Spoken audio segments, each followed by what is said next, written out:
Yep. And I'm Ronan. And we did problem 3. Actually, we did problem 2 first. So we tried toothpicks and string. All right. I learned from Girl Scouts manual how to lash two toothpicks together perpendicularly. Okay. All right. So now we have some kind of weighted seesaw. It's gonna always go down on this side. Let's call that oh wait, actually, we can actually make it go up if we have something pushing it up with a different bit. All right, okay. This thing is a 2-input NAND gate, but because we have such a long leverage arm here, we can stick a bunch of these inputs down under the lever, and then we get a ton of inputs. Okay, so one of them is a one input is not, and then 2 input we already had that. Actually, this is not like infinite because, well, the stick has so much length, and we can't have that many inputs. Also, if we have too much, then it's gonna twist the thing instead of pushing the bit up. Um, well, okay, here we can make stuff into ands and ors, and then stick a bunch of the nands together to make an XOR. And if we want to stick these things together, we need to propagate the signal to somewhere else. We can try a linkage here. Just put a bunch of string to connect these together to send the signal away. This is a 4-bit adder. It's kind of a bit of pain to make, so we didn't do it. We just go do a logism. It's a free software. We just build this, test it out. It works. Okay. Haha. Last group made a 2-to-1 multiplexer. Made a 4-to-1 multiplexer here. We can select one of these things. Okay. Next. Okay, just kidding. We didn't make any of these. Yeah, there were too many problems, and I'm lazy. Yeah. Okay. So on to the main problem that we tackled, problem 3, the one that you all signed up to listen to.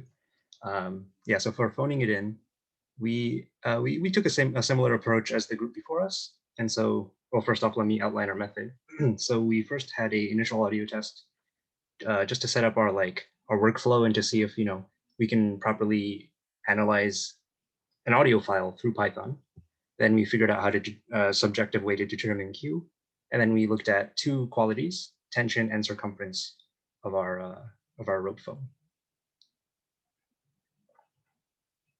Okay, yeah. So the first thing we did was we just took a 441 hertz tone out of the computer, recorded it with our phone, and as as was expected, we used the fast Fourier transform, which is a version of the DFT, the discrete Fourier transform, and that lets us transform data from the .wav format into frequency data that we can more easily analyze as humans.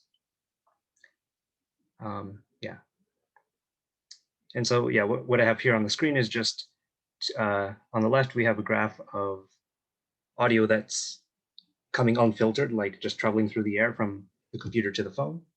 And on the right, we have the same setup, except we're now passing it through the rope phone. And if I overlay those two, we see that the audio that's passing through the rope phone is a bit more muffled. And so the overall amplitude is lower.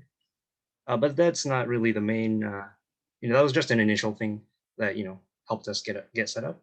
And so onto the actual brunt of the question is, well, okay, we first need to determine some way of quality.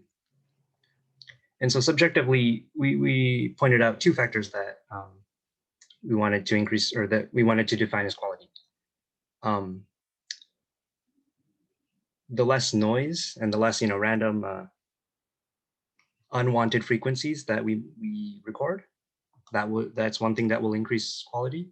And another thing is how much volume can we retain traveling through the rope of the phone. And so if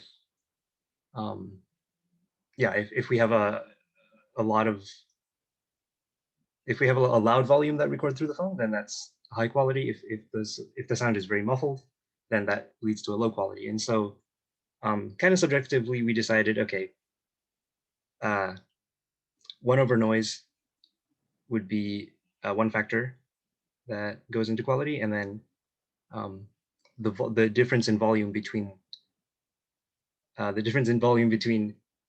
a sound traveling through the air and a sound traveling through the rope would be the other factor that goes into Q. But I should hurry it up a bit because we're running low on time. So if you can go to the next slide, please. Okay, yeah, so to look at how tension affected this, 2 minutes, yeah.